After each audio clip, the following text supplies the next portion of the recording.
Yeah guys, I'm honestly surprised, but I think I'm gonna go with which CPU is gonna be the best for content creation and some gaming. We'll try some office tasks, music production, video editing, and gaming with Microsoft Flight Simulator 2024. But Jacob, doesn't the Intel 285K still suck? When it first came out, sure. Since its release, it's actually released a lot of new BIOS updates and CPU updates that now makes this a great contender and sometimes even beating the 9950 X3D in some benchmarks. Now, speaking of benchmarks, I know there's a lot of benchmarks out there already, but nothing beats real world comparison, which is what we're going to be doing. And also we'll assign points to each category. And at the end of it, I'll also let you guys know which one I decide to go with. It might actually surprise you. Let's talk about what I'm going to be using to test these CPUs. Anything I mention in this video is all going to be in the description. So please make sure to use those links so you support the channel. They're going to share a lot of the same parts except the CPU and motherboard. The RAM is for Intel, but I made sure it was on the qualifying list for the AMD motherboard. Okay, so let's switch to the first category, which is the price. The price of the 285K is about $600, but you could really get it for around like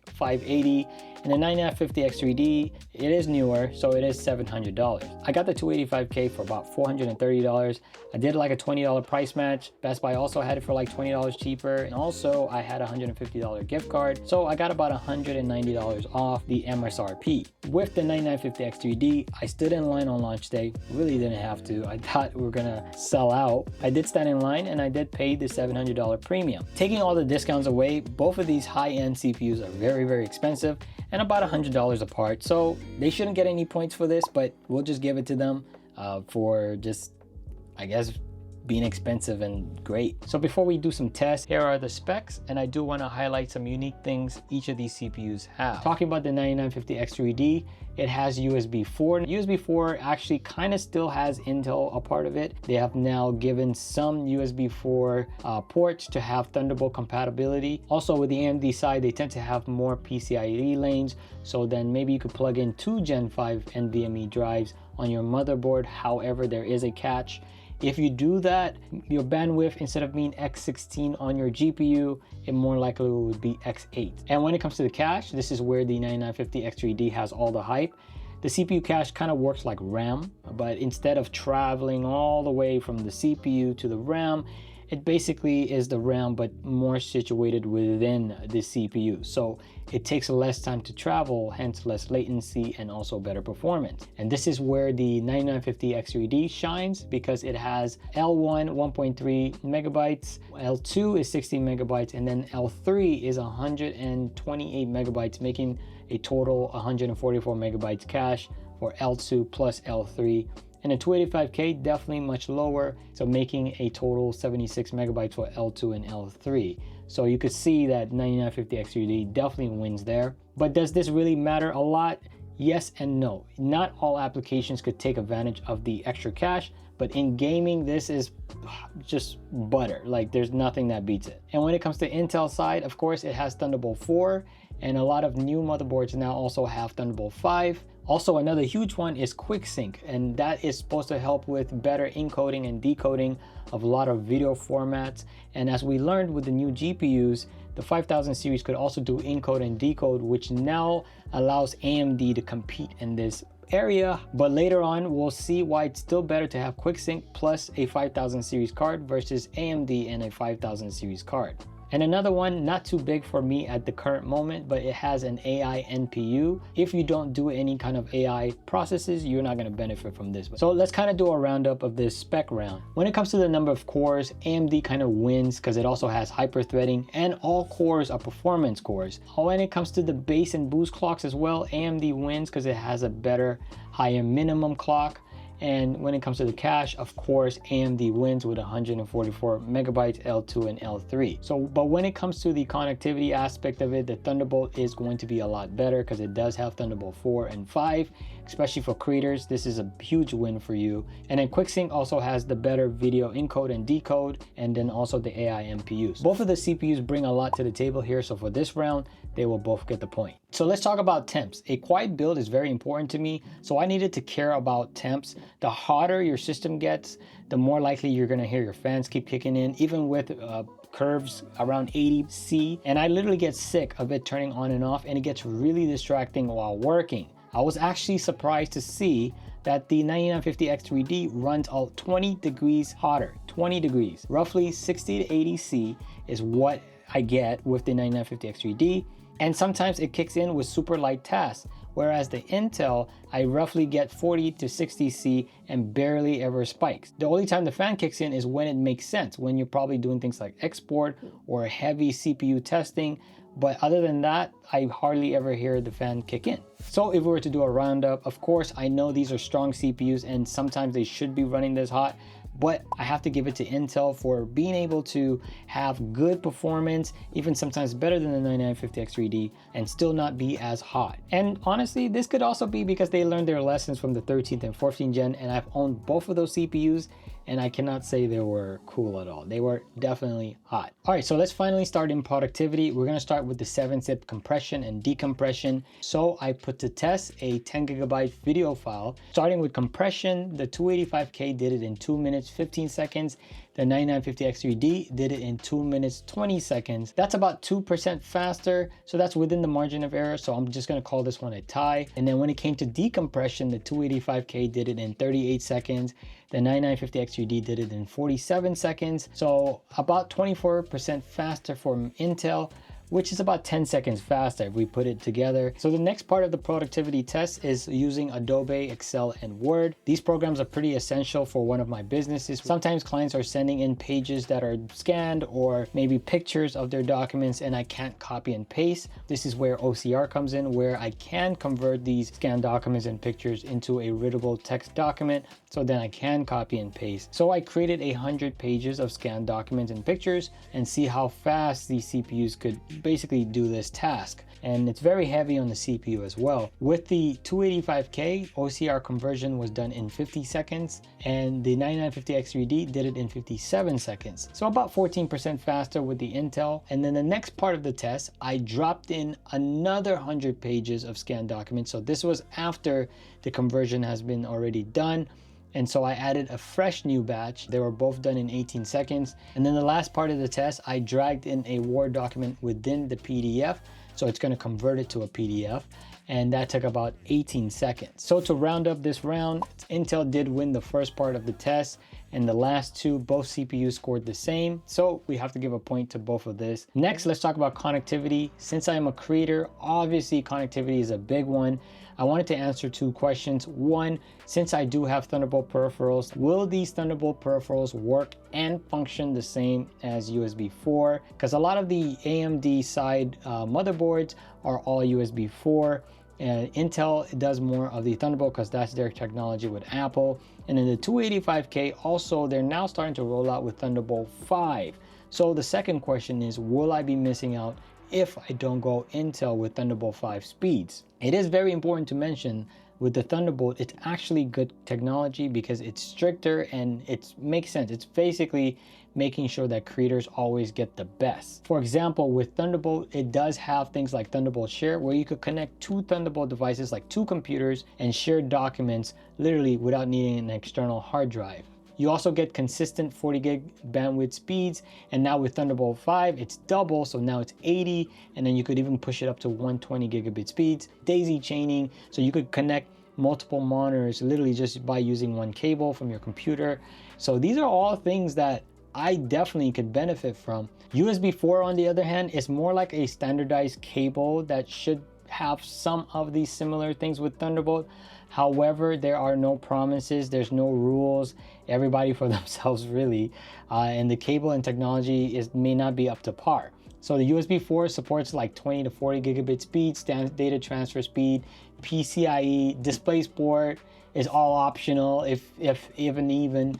And so it's very important if you do the AMD side to get a board that's at least Thunderbolt compatible. Doesn't mean it's going to have Thunderbolt technology, but it's Thunderbolt compatible, so it has similar features. And that's why I went with the Asus ProArt X870E, because it is a creator motherboard. So did my Thunderbolt peripherals work over USB 4? I'm glad to say it did, but now I kind of get why they say USB 4 kind of acts like Thunderbolt 3.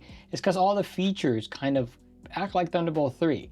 And we're already heading to Thunderbolt 5, so it is a little bit behind in technology. Apart from checking out whether I'm missing out on Thunderbolt 5 speeds, I wanted to see, is there speed differences with Thunderbolt 4 and USB 4? Well, I'm glad to say not really. Since I do a lot of file transfers due to music production, YouTube videos, and I'm soon getting a NAS, which also has Thunderbolt on it, and I wanted to see would I be missing out if I went with USB 4. I used an Acasis Thunderbolt 5 enclosure with 2 terabytes 990 Pro inside, and if you do decide to get this enclosure, link again will be in the description, and they're actually offering some money off, so make sure you definitely check that out. So when I was transferring from the SSD to the PC, both the 285K and the 99050 X3D over Thunderbolt 4 and USB 4 did the 10 gigabyte file transfer in 5 seconds. And then when we transfer from PC to SSD, both at 6 seconds, 50 gigabyte at 30 seconds, and 100 gigabyte at 58 seconds. But I do wonder how much faster Thunderbolt 5 is. With Thunderbolt 5, a 10 gigabyte file was 5 seconds, 50 gigabyte was 24 seconds,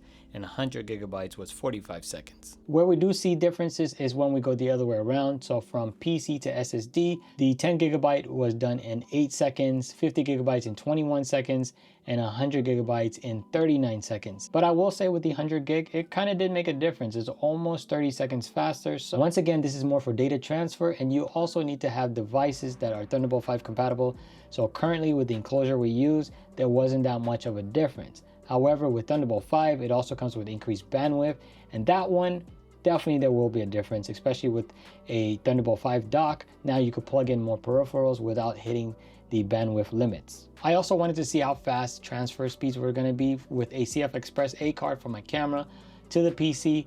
I have a 30 gigabyte file, and it took 25 seconds with the 285K and 23 seconds with AMD. Before wrapping up this section, I did load up this utility to see how fast these ports were reading and writing. With the 285K, the Thunderbolt system showed 2660 write and 3160 read, whereas the USB 4, which also has the 9950 X3D, showed a write of 3350 and a read of 3130. Thunderbolt 5 speeds were 4835 and a read of 4890. This was pretty low for a Thunderbolt 5 enclosure, and I did reach out to the manufacturer and they said it does kind of run better with Mac. The speed should really be above 6,000, but it's okay for our testing purposes. So in conclusion, is there a difference in transfer speeds with Thunderbolt 4 and USB 4? No. If you have a good motherboard with USB 4 Thunderbolt compatibility, you should see the same speeds, and if not, eking out a small gain. So this explains why the speeds were a little bit faster with the AMD system. Both Thunderbolt 4 and USB 4 did more than adequate in transferring files, and my major questions got answered. So there really isn't much of a difference between the two. However, if you do need the Thunderbolt bandwidth, so to plug in more peripherals, then the Thunderbolt 5 is going to be better for that. So for this round, we're going to add a point to each of them because they both did as well. All right, so let's talk about music production. Again, this PC is more of a backup system for me. I do prefer producing in my M1 Max. And if you're curious, I do use Ableton Live and Pro Tools. Pro Tools is more for mixing, Ableton for production. We won't talk much about mixing, even though mixing can be heavy on CPU. It's production that's usually more heavier for me. So we'll focus on that, and we'll answer 3 questions. Is which system can handle the most plugins? How fast can it flatten and freeze? This is basically flattening a very CPU extensive track to audio, and then how fast can it export the song. The plugin I use to see how many tracks we can open on these chips is Serum 2. Another thing that's super important is to pick the correct driver type and output. So if you're going to use MME Direct.X, it's going to have higher latency. So you can see we have 19.8 milliseconds here at 256 samples. And then make sure you click the correct output because something between Wave and DX does have differences. However, if you want lower latency, you want to go to ASIO. And there it is. You can see now where overall latency is negative 6.16. Even though we're at 512 samples, I'm clicking, and to be honest, it's responding really well in real time. So let's go ahead and see how many serums we could open. We're gonna just go ahead and duplicate this and start off with 5 and see where the CPU lands.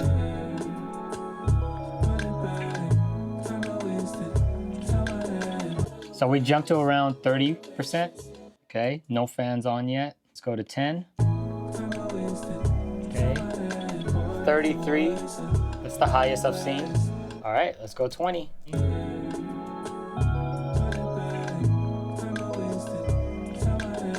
So no fan on yet, and it barely jumped, just went up to 36%. So let's just duplicate it twice. So now we're gonna have 40 serums.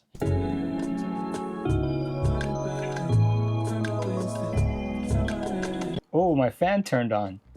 Definitely the fan turned on. And very interesting to see, if you look at the task manager, the other cores have turned on. So we're using all cores, which, you know, for the hell of it, let's go 80. So let's just duplicate this by half. So remember, we're at 60%. Let's see what happens when we duplicate this. Uh-oh, it says Ableton Live not responding, but I'm pretty sure it's just thinking. All right, we got 80 tracks. There we go. Let's make sure we play the loudest part. Here we go. Oh. All right, so about 94, fan is going off. I'm not gonna push it beyond this. Let's take away and see how well we could do. All right, so 70, using about 84%. Yeah, no, this thing hates me right now. All right, let's take away 10 and see how that does. Doing a little better. I'll say about 70 tracks, 70 serums, and that will do for you. So we'll have to wrap this one up. Just to be conservative, we'll give it 70 serums is what you could do at this sample rate using ASIO. Okay, so now let's jump into music production with the Intel system. First things first, we're going to switch this over to MME.DirectX and just look at where our sample rate is. So it looks like we could still go as low as 256, and overall latency is 19.8. I highly doubt this is gonna play. Yep, I knew it. So we're just gonna take that back to where it was, roughly 7,000 samples. So I'm just gonna go ahead and jump to 10, because we know it should be able to handle that. So let's see where the CPU hovers. So around 33%. So press play with 20 tracks now.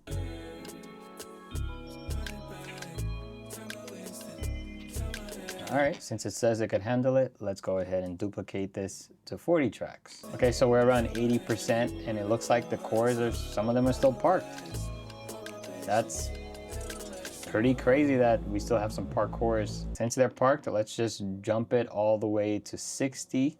Okay, so now we're at 60 tracks and my fan is definitely on. So let's see how this goes. Ooh. We're over 100% usage. Some of them are still parked. I would assume at this point they should not be parked. So it looks like we're not gonna hit the 70 that we did hit with the 9950X3D. Okay, so switching over to the ASIO with the AMD, it was able to go 70 tracks. So we're just gonna start at 50 and see how well it does.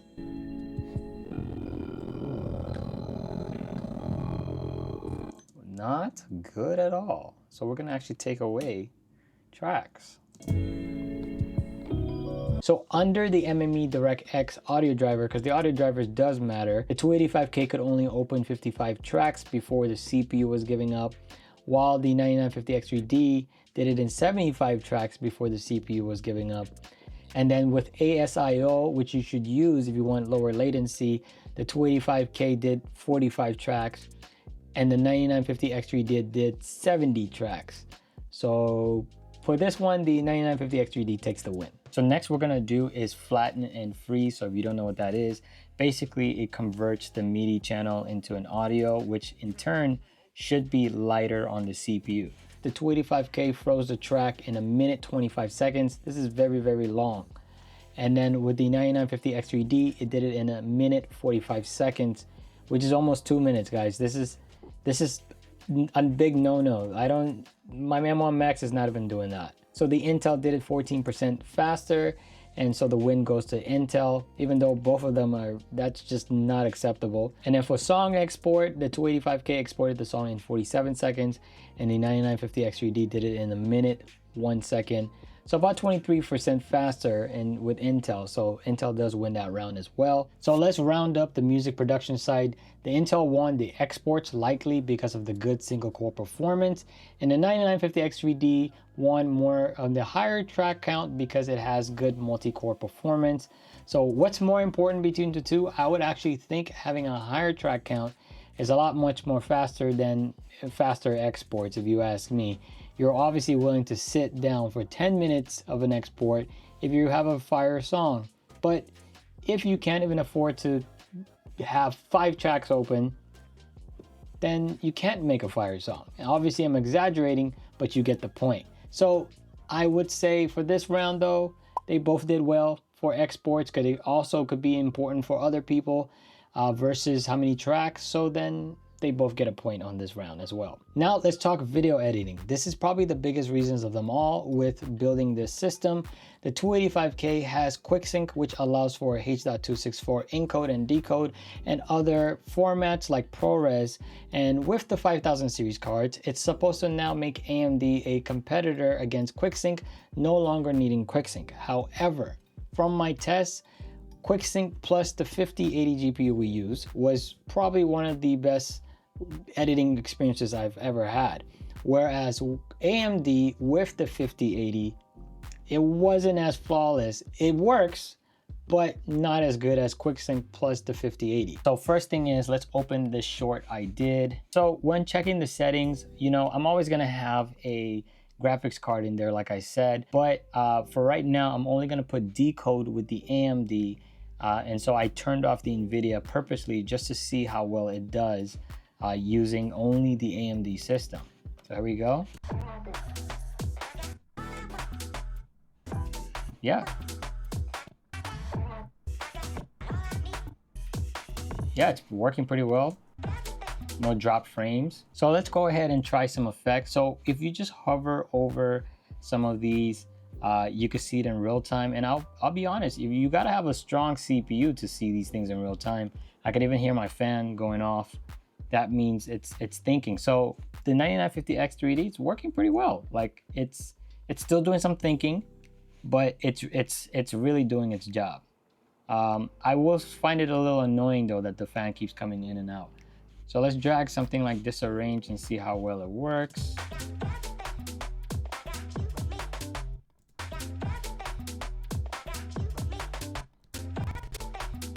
All right, struggling a little bit.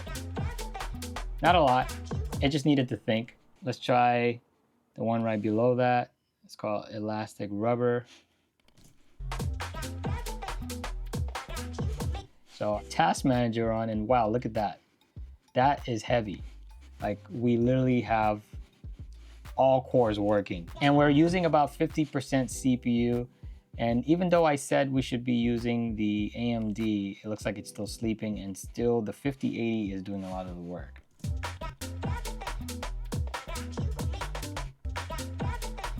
Okay, so that's not bad. Definitely curious to see how the Intel does. So we're just gonna click around for a little bit, but again, I like how the PG system does a way much detailed job. So we're gonna do that in a few, but let's just click around and try some effects and see how well the system does. Wow. I would actually say it starts playing immediately when you press the space bar, it starts playing. I don't see any issues there. Wow. Wow.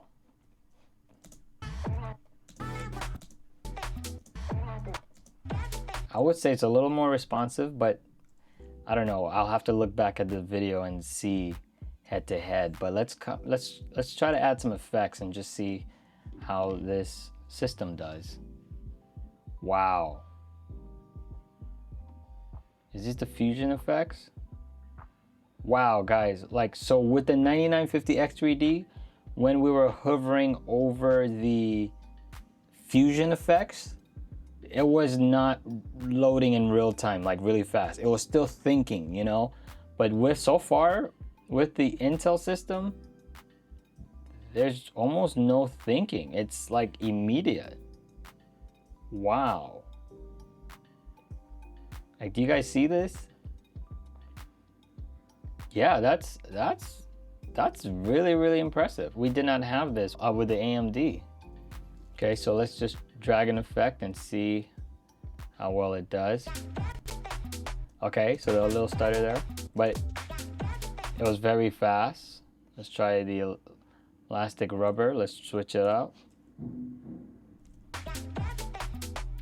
Yeah, I mean, to be honest, guys, this is working out really well. I think the...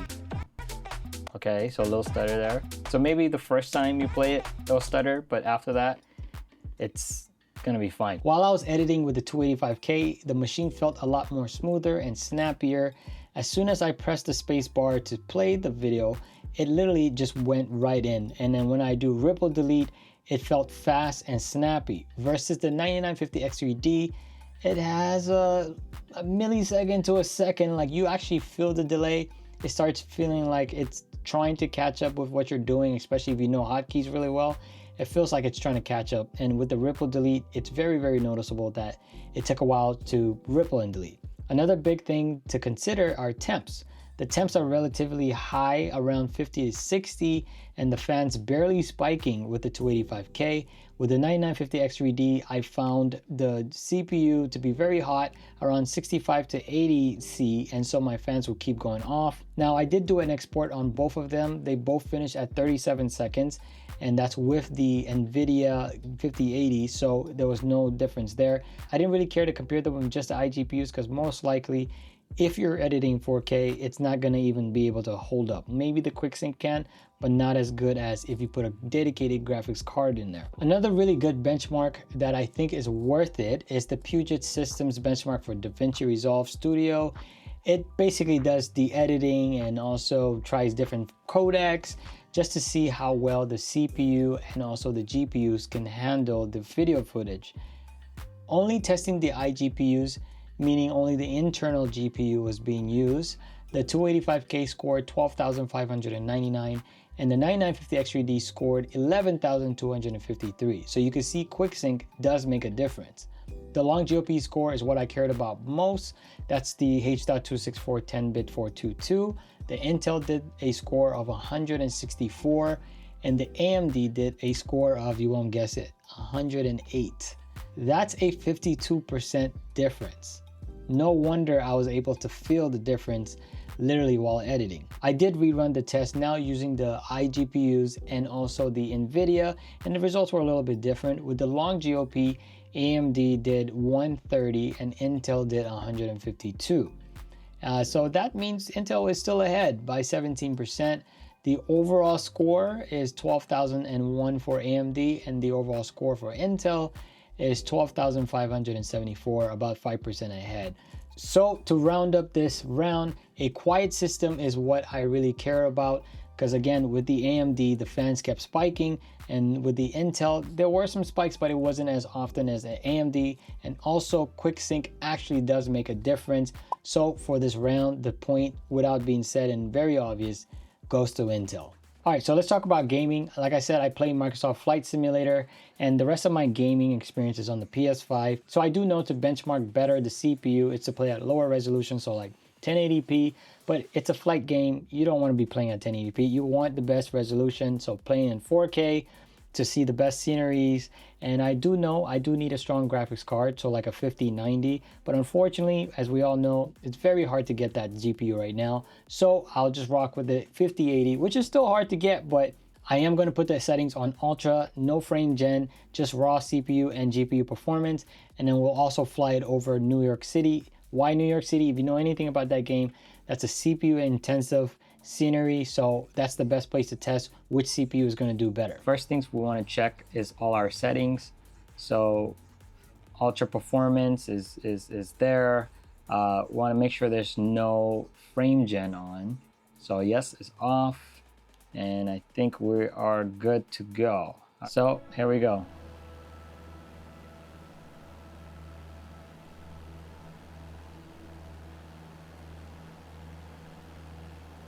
Alright, so far we are at 86, 88. Alright, there we go. So we're using about 70% GPU, 30% CPU. FPS is dropping. So roughly we got 70. It's not bad at all. I think the lowest I've seen so far is 64. Kind of hard to look at the FPS while flying. All right, so far we are definitely around the 70s. 64 so far is, ah, crap, I think we're about to crash. All right, cool. Yep, we're done. About 40%, and you can see the cache cores are now on. Oh wow, looks like we dropped down to 59. That's the new low I've seen. Oh wow, 50, 55, wow. I'm expecting the GPU to do a lot of the heavy lifting. So about 40% CPU.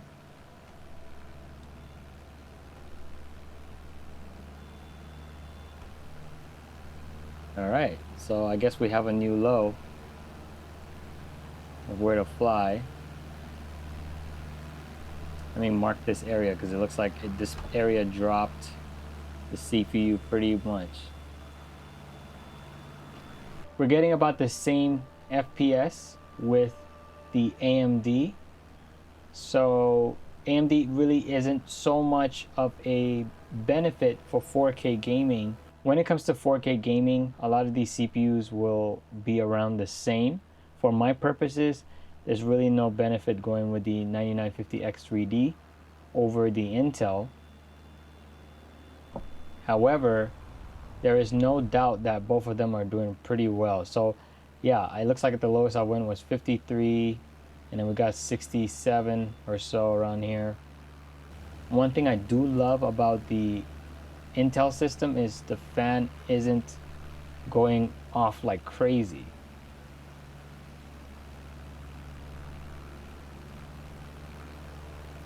So we're running about 60% utilization and 4.9 gigahertz. So yeah, all the cores are on. So with the 285K, I was getting about 50 to 80 FPS, an average of 65, and 50 to 60% CPU usage, which is a little bit high, I won't lie, but it did sometimes dip between 40 to 60, so we'll give it that range.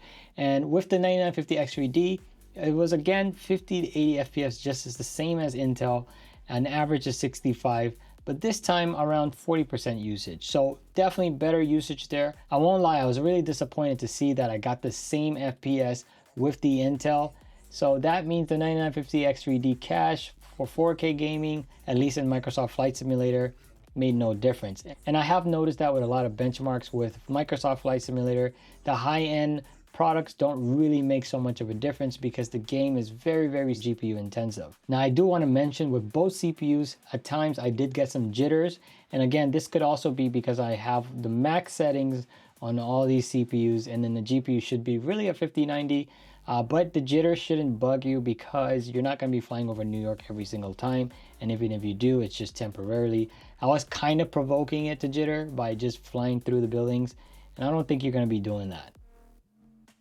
So to round it up, there was no difference with the 9950X3D for 4K gaming in Microsoft Flight Simulator flying over New York. No difference whatsoever, same FPS. So for this one, I have to give it to both CPUs the same point. All right, so let's wrap up with an overall system score. But first, a notable mention is the SP score. So the Asus motherboards have things like silicon prediction value. So that's basically like an estimate of how good your chip was made and also how the performance, like how good you could push it and overclock. The 285K was 79, it's 1 point away from really good. So the one I have is called decent. And then the 9950X3D had 129, which is golden sample. That's what they call it. And it's a rare and excellent overclocker. I don't plan to overclock, but it was cool to mention. And none of them are going to get scores for this because it's not an official thing. It's just something that Asus does, and it's cool to know. And I've heard some people just buy a bunch of CPUs and then pick the one with the highest value. I feel like it's a waste of time if I tried to go do that. I might get something worse. I might get something better, who knows, but I'm fine with where mine is. So lastly is the PC Mark score. This tests the overall system to see how well the system does from CPU to the other components. The 285K scored 17,753.9. the 9950X3D scored 17,258.3, about a 3% difference, and meaning that the 285K actually did win in terms of the overall score, which I was surprised to see.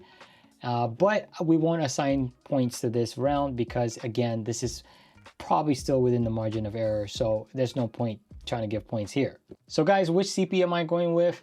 This has probably been the longest test I've done between two CPUs, and it's true that the 5000 series does make the AMD a new contender for creators.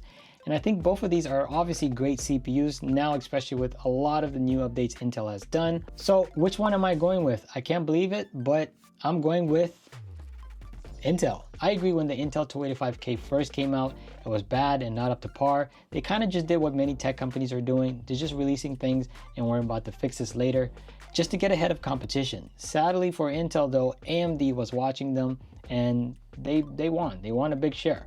Nvidia is still doing that. They're just releasing things, missing ROPs, and you guys know the story. But AMD cards are still not great competitors, and so they could do whatever they want to do. Now, many months later, after all the BIOS updates and CPU updates, the 285K is actually a great competitor. This is why I say it's great to always try things for yourself and take everything you hear with a grain of salt. Unless someone is showing you results like the way we're doing, there's no point trying to always marry benchmarks, just because the real benchmark is always going to be real world experience. If you're going to do just gaming, then sure, AMD is probably the way to go, and that's because of the cache. But I won't even recommend the 9950X3D. There's actually better gaming dedicated CPUs from AMD for stuff like that. Now, if you're doing gaming and productivity, the content creation and all that stuff, we just gotta face the truth. The 285K is the better way to go. For things like quick sync, it actually does make a difference. I wasn't expecting to pick Intel, but I also gotta face the truth that for my needs, Thunderbolt actually does make a difference. Quick sync does make a difference, and the single core performance actually also does make a difference, even if it's small, and so it only made sense for me to go Intel. Also, I know that Intel is going through a lot of changes with management, so I could only imagine what the next Intel is going to be. You know that's going to be out of here, and it has to be out of here just because they got a bad taste right now in the market, and they know that they lost a lot of people, so they got to gain them back somehow. Another big thing is I could save $400, which now could go towards my NAS. Also, I realize Intel has better IMCs and better options for RAM. Like, I do love the Corsair Titanium and the Dominator RAMs, and there's just more options if you go with Intel. Let me know your thoughts in the description below. I am actually curious to see what you would have chose. Also, what are you using your PC for? I am really curious to know. I'm also working on the 9950X to 285K video. If you actually care for that video, let me know so I know that's worth my time and I can finish it. Otherwise, there's no need.